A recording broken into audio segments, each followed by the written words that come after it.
4 મહિના પહેલા અડાજણ વિસ્તારમાં થયેલ ₹10 લાખની લૂંટને અંજામ આપનાર રીઢા આરોપીને ઝડપી પાડતી સુરત શહેર એસઓજી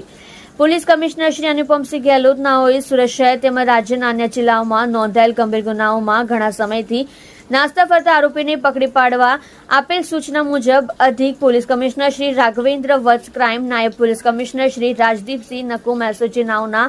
માર્ગદર્શન હેઠળ એસઓજી પોલીસ ઇન્સ્પેક્ટર નાઓની સૂચના મુજબ એસઓજી દ્વારા નીચે મુજબની કામગીરી કરવામાં આવેલ છે। એસઓજીના ટીમના માણસો શહેર વિસ્તારમાં પેટ્રોલિંગમાં હતા તે દરમિયાન એએસઆઈ ભરતભાઈ દેવીદાસભાઈ તથા એએસઆઈ મોહમ્મદ મુનાફ ગુલામ રસુલ નાઓને મળેલ બાતમી આધારે ઈચ્છાપુર વિસ્તારમાંથી આરોપી સચ્ચુ ઉર્ફ કરણ રામ અવતાર રાવ ઉંમર વર્ષ 32 રહેઠાણ ઘર નંબર 84 આશાનગર હરિનગર પાછળ ઉધના સુરતવાળાને ઝડપી પાડવામાં આવેલ છે। મજકૂર આરોપીની પૂછપરછ કરતા હકીકત જણાઈ આવેલ છે કે 4 મહિના પહેલા તેના મિત્ર સંજુ એક વ્યક્તિ બેંકમાંથી મોટી રકમ ઉપાડીને લઈ જાય છે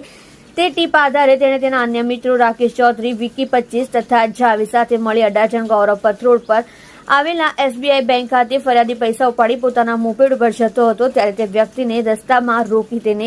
ધાક ધમકી આપી તેનું અપહરણ કરી તેની પાસે રહેલ રોકડ રકમ 10 લાખની લૂંટ કરી નાસી ગયેલ બાદ ફરિયાદીએ લૂંટનો ગુનો અડાજણ પોલીસ સ્ટેશનમાં ગુનો દાખલ કરાવેલ હતો